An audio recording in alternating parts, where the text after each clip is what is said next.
Hello, welcome to the channel. Subscribe, leave a like, and don't forget to write a comment. Enjoy watching. It started with a phone call that came on a Tuesday afternoon, just 3 days before Christmas, while I was standing in line at the post office with 2 packages under my arm and a half-frozen coffee in my hand.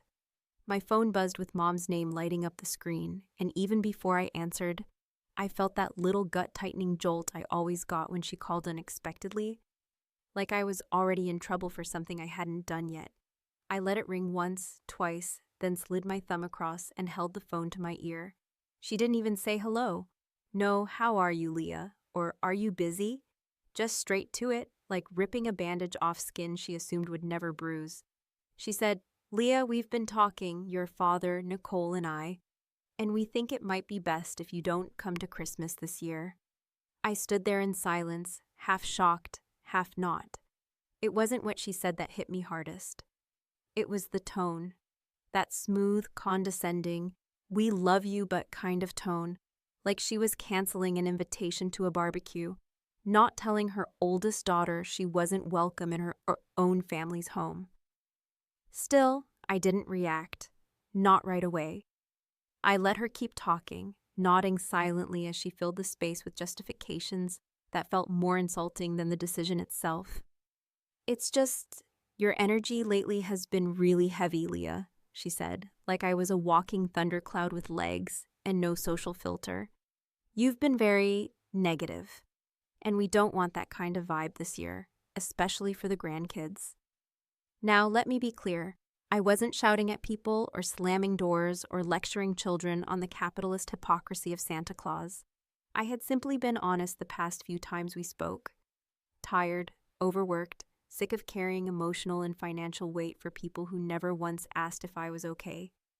I had vented about work, mentioned my car trouble, asked gently if we could maybe rotate hosting duties for once, so I didn't have to drive 2 hours each way and cook dessert.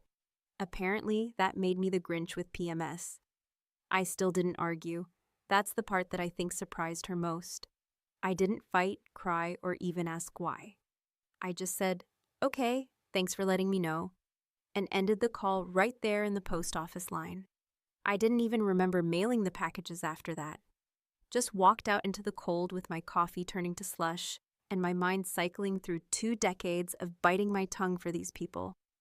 It wasn't that I desperately wanted to sit around their overly decorated dining room table again, listening to Dad make sideways comments about liberals and Nicole humble brag about her yoga studio. It was the principle. I was the one who bought the turkey last year, when Dad claimed inflation was too high. I paid the vet bill for their dog when he got into chocolate. I'd even covered Nicole's car insurance once because she forgot a bill and was going to lose her license. And now I was too negative to be allowed in the house?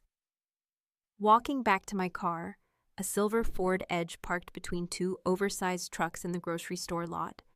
I unlocked it and sat inside for a while, watching my breath fog the windshield as a slow, deliberate realization settled over me like snow on a roof ready to cave in. The Ford Edge, the car I was now warming my frozen hands in, wasn't technically mine anymore. My name was still on the title, still on the registration and the insurance policy. But Mom and Dad had been using it for the past year and a half, driving it like it was theirs, treating it like it was part of their retirement plan. It started after Dad rear-ended someone on the freeway and their sedan was totaled. At the time, I had just upgraded from the Edge to a newer model for work, and instead of trading the old one in, I handed them the keys and said, "Here, use this for a while." That was my first mistake. No, wait, it was my 27th. My first mistake was believing that love, in my family, looked like sacrifice and quiet compliance. That doing the right thing would eventually lead to some kind of peace, or at least appreciation. It never did. It just made me more useful and eventually disposable. And now I was standing outside a car I owned, a Christmas dinner I was disinvited from, and a family who had just confirmed what I'd suspected for a long time. I wasn't one of them. I was a utility, a spare part, a seasonal item they could store away until I matched the decor. Maybe this is where I should pause and ask, have you ever been treated like a stranger by people who should know your soul better than anyone else? Have you ever been erased by someone who still expected you to send a birthday card? Because let me tell you, there's a kind of silence that doesn't scream. It just tightens around your ribs and dares you to exhale. And that day, I let the silence speak. I turned the engine on, watched the dashboard light up, and something in me just clicked. Not snapped, clicked. Quiet, intentional. I didn't call them back, didn't rant to a friend.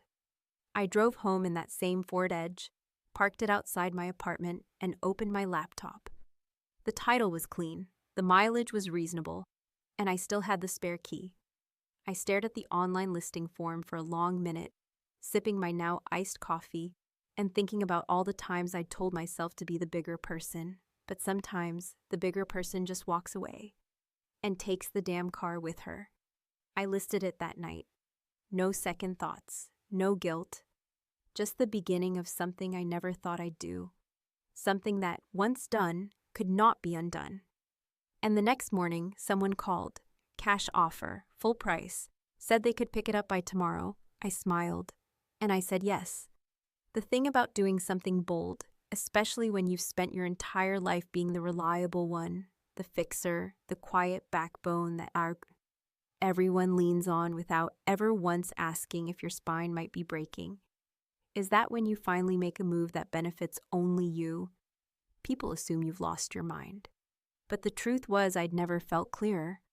That car, the silver Ford Edge now sitting in a stranger's driveway on the other side of town, had never really been theirs, no matter how many times my father slammed the door like he paid for it, or how often my mother stuffed the glove box with receipts like she owned the damn thing. It was mine from title to tires, and handing it over to someone else didn't feel like betrayal. It felt like reclamation, like I was finally writing my name in ink where I'd only ever used pencil before. Looking back now, I realized that the car was never just a car. It was a symbol of everything I had given up, quietly and without complaint, for the sake of peace.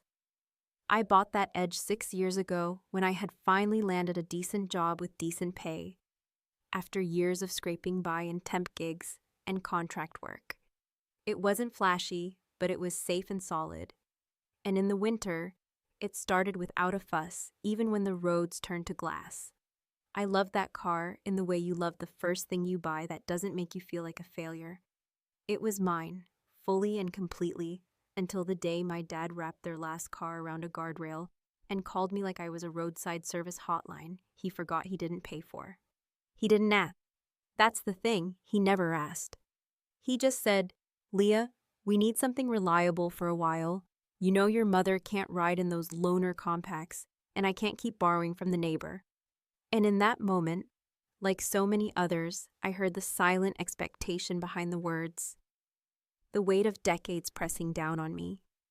You're the stable one, the single one, the one without kids or a husband or even a pet anymore. So what else are you using your stuff for? Just hand it over, and so I did. I gave him the keys, showed him how the Bluetooth worked, reminded him gently to get it serviced in March, and then watched, over the months, as they slowly stopped referring to it as mine at all. I remember the first time my mom called it Dad's car during a family dinner.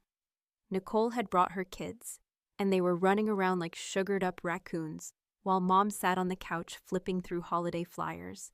She offhandedly said, "Well, your dad's car could use new tires before the snow hits."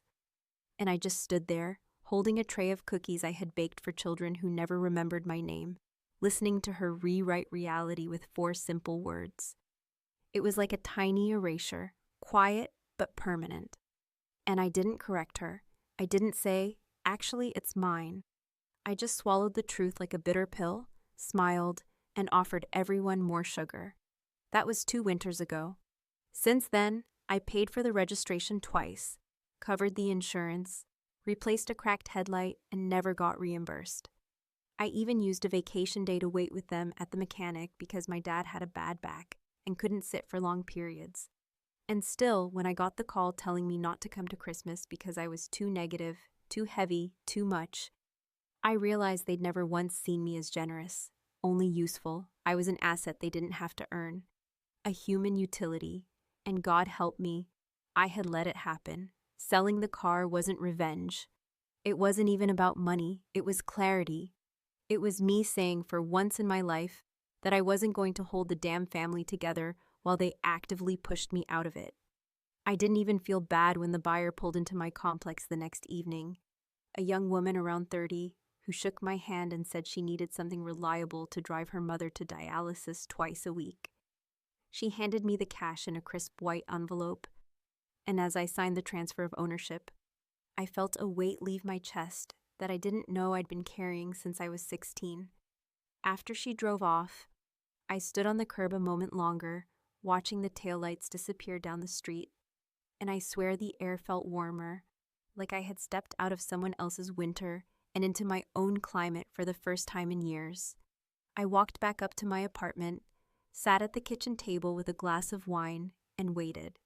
I knew it wouldn't take long, because while my family could ignore birthdays and forget thank yous and rewrite history, with the ease of people who've never had to survive alone, there was one thing they could never overlook: inconvenience. And taking away their car, that was going to cause a hell of a lot of it. I turned my phone face down on the table and stared out the window as snow began to fall in soft, deliberate flakes. I didn't feel angry. I didn't feel triumphant. I felt clean, like I had finally said something out loud, even if it was through action instead of words. And for once, I didn't feel guilty about being the villain in someone else's story. Because the truth was, I was done living in chapters they wrote without me. The first call came at 7:40 in the morning, which, in my family, is usually considered far too early for anything unless someone's dead, arrested, or the coffee machine's broken. The ringtone jolted me out of a light sleep, not the restful kind, but the kind where your brain is still spinning through imaginary confrontations, unsent texts, and bitter monologues you'll never say out loud. I reached over without opening my eyes, touched the screen, and saw the name I had expected to see since the moment I handed that car over to a stranger, Dad, with a little default contact photo I'd never gotten around to changing. I watched the screen light up, buzz twice, and go dark. Then it buzzed again, then again. The fourth time, I let it go to voicemail and rolled over, pulling the blanket tighter around my shoulders, but my body was already too awake for pretending. Something told me this wasn't going to be a one-and-done situation. By the time I got out of bed, padded into the kitchen, and poured myself a half mug of stale coffee from the thermal carafe, the call log had turned into a litany. 17 missed calls, each about 3 to 5 minutes apart. Like he was giving himself time to cool off, and then deciding, no, he was still mad enough to call again. No messages, no texts. Just call after call after call, like if he dialed enough times, I'd snap back into the obedient daughter who solved problems without needing to be thanked for it. I sat there at the table, sipping burnt caffeine, watching the sun start to rise outside my window, and for the first time in a long while, I didn't feel a flicker of urgency. Not panic, not guilt, not the automatic reflex to pick up and diffuse the situation, just quiet detachment, like I had already fast-forwarded through the tantrum and reached the part where he sulks for 3 weeks and then pretends it never happened. At 9:15, a text came from my mother, a simple, measured line that somehow managed to be more infuriating than all 17 calls combined. Leah, we need to talk. Your father is very upset. Call us. That was it. No question, no recognition that they might be calling because of something they had done. Just the royal we, as if they were sitting on thrones in a suburban palace, waiting for the disgraced daughter to crawl back with apologies and excuses. I didn't respond. I closed my Messages app, turned off notifications, and opened a notebook I hadn't touched in months. Something about writing things down helped me keep my mind from boiling over. And while I wrote, I remembered. I remembered how many holidays I spent doing dishes while Nicole sat on the couch, drinking wine and laughing about things I was never included in. I remembered my father joking about my job, calling it cute and not real work, just because I wasn't married to a paycheck with a pension. I remembered how, after my breakup 5 years ago, they had offered sympathy laced with suspicion, as if I had somehow ruined my own relationship by being difficult. And I remembered every single time I'd swallowed my pride to protect their feelings, to keep the peace, to avoid being labeled the difficult one again. I had given them everything they'd ever asked for, whether directly or through that passive-aggressive sigh my mother had perfected over the decades. And when I finally took something back, something that had always been mine, they responded not with reflection, but rage. By noon, my sister had entered the fray. Nicole, the one with the Pilates body and the Instagram-perfect family, the one who had borrowed $500 from me last spring and never mentioned it again, sent a voice message. She never calls, she's far too curated for that. But her tone, that syrupy blend of concern and condescension, filled my kitchen like smoke. Leah, I don't know what's going on, but Mom and Dad are really stressed.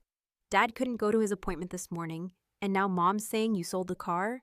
I mean, really? Couldn't you have just waited till after Christmas? This is just so dramatic.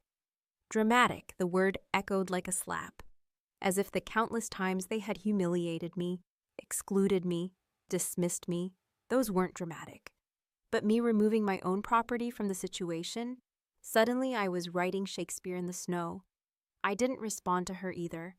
I sat there in that silence I had started to welcome, because silence, unlike my family, never asked for explanations or gave me guilt in return.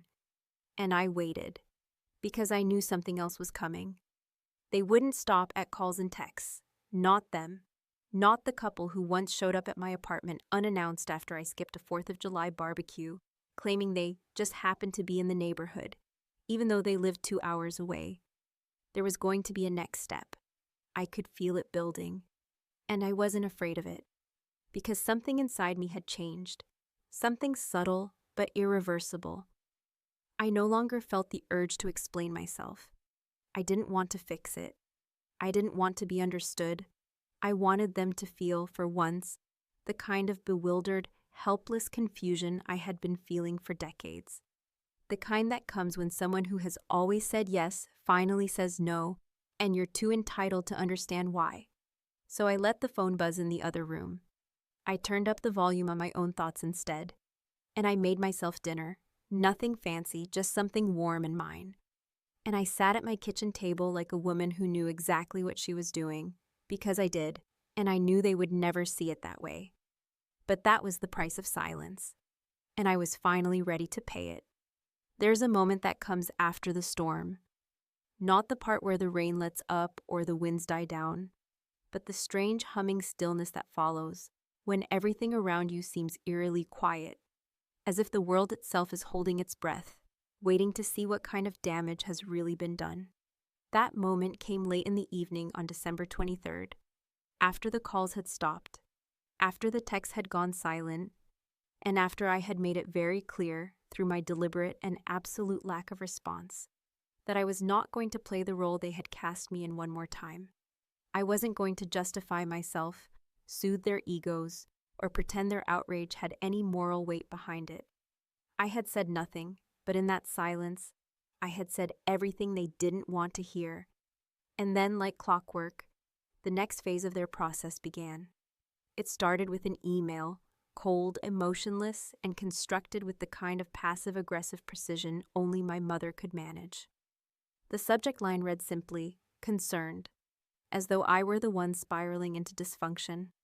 The body of the message was a carefully composed set of paragraphs that avoided any direct accusation, but still managed to make it crystal clear that she believed I had crossed some sacred line, that my behavior was erratic, immature, and of course, hurtful to the family, as if that term still included me. She referred to the car only once, and even then, not as an object but as a symbol of trust, a shared understanding, she called it, that I had apparently chosen to violate without warning or explanation. She wrote that Dad had missed a medical appointment, that the snow had made travel impossible without reliable transportation, and that they were now deeply disappointed in the way I had handled things. And while the old me might have started to shrink under the weight of that disappointment, might have crafted an apologetic reply or even offered to help them find another used car, this version of me, the one who had finally stopped playing the martyr, opened a blank reply window, and for the first time, wrote the truth in full. I didn't write it with malice or fury. I didn't type in all caps or lace my sentences with accusations. I wrote it calmly, like someone giving a final statement before walking away from a fire they didn't start, but had certainly decided not to extinguish. I told them that the car had always been mine, not out of pettiness, but legal fact, and that lending it to them for nearly 2 years without charging them a cent was an act of generosity, not obligation. I reminded them of the insurance payments, the registration renewals, the maintenance costs, and the countless weekends I had spent helping them with errands and appointments, all while being labeled too negative to attend a dinner where I would have undoubtedly brought the same pie they asked for every year, the same smile that never reached my eyes. And then I told them the part they'd never wanted to hear, that the car wasn't the problem, and it never had been.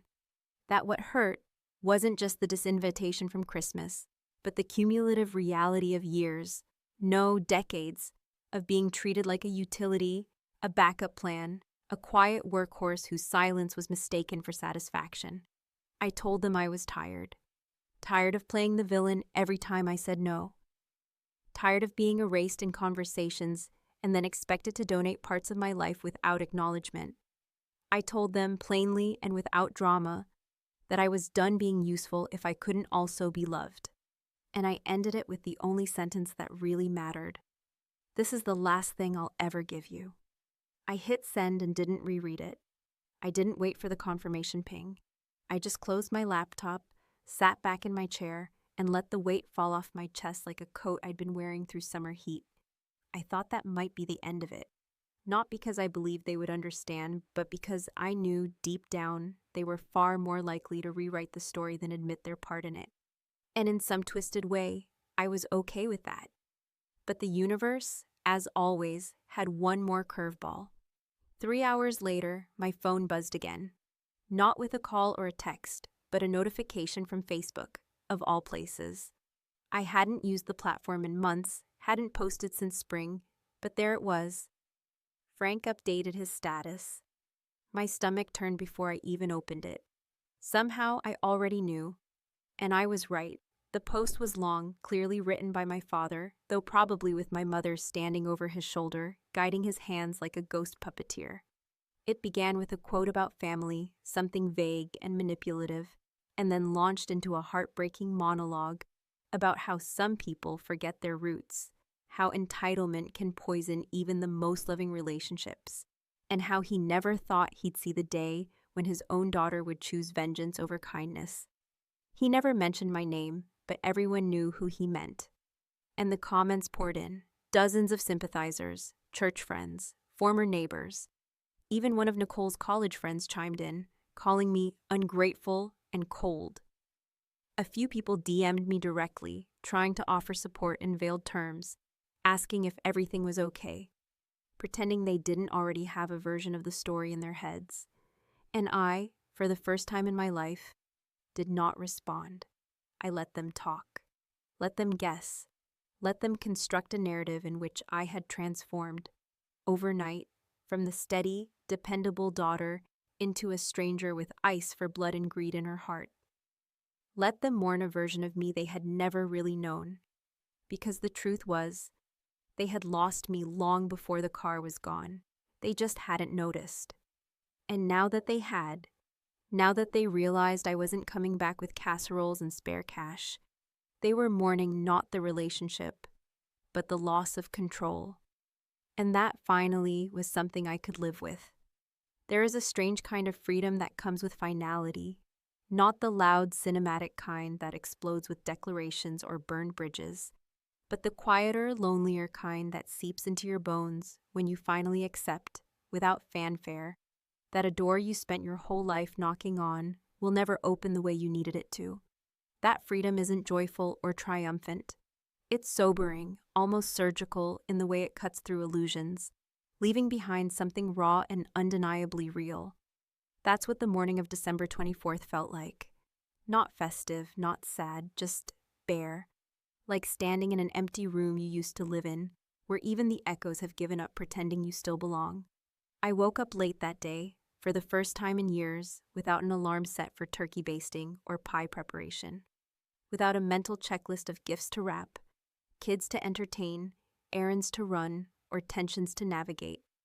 The apartment was quiet, the streets outside dusted with snow that hadn't yet been trampled by last-minute shoppers or carolers or desperate neighbors borrowing butter. And for a long while, I just lay there, staring at the ceiling, feeling the absence of obligation like a weighted blanket I had finally shrugged off. There were no texts from my family, no new calls, no attempts at reconciliation or further condemnation. They had made their narrative public, and now, it seemed, they had settled into the version of events that made them feel most justified, where I was cruel, ungrateful, emotionally unstable, and above all, not worth engaging with unless I returned in full submission. But I wasn't coming back. Not to their version of the story, not to the house where I was only ever welcomed conditionally, not to the role I had played so well, I had almost forgotten it was a performance. Instead, I made coffee. I stood by the window and watched as the world went about its rituals, parents scraping frost off minivans, couples hauling grocery bags, kids tossing snowballs with reckless joy. And I realized that, for once, I wasn't part of the churn. There was no performance scheduled for me today, no script to follow. And that blankness, while unnerving, felt like something close to peace.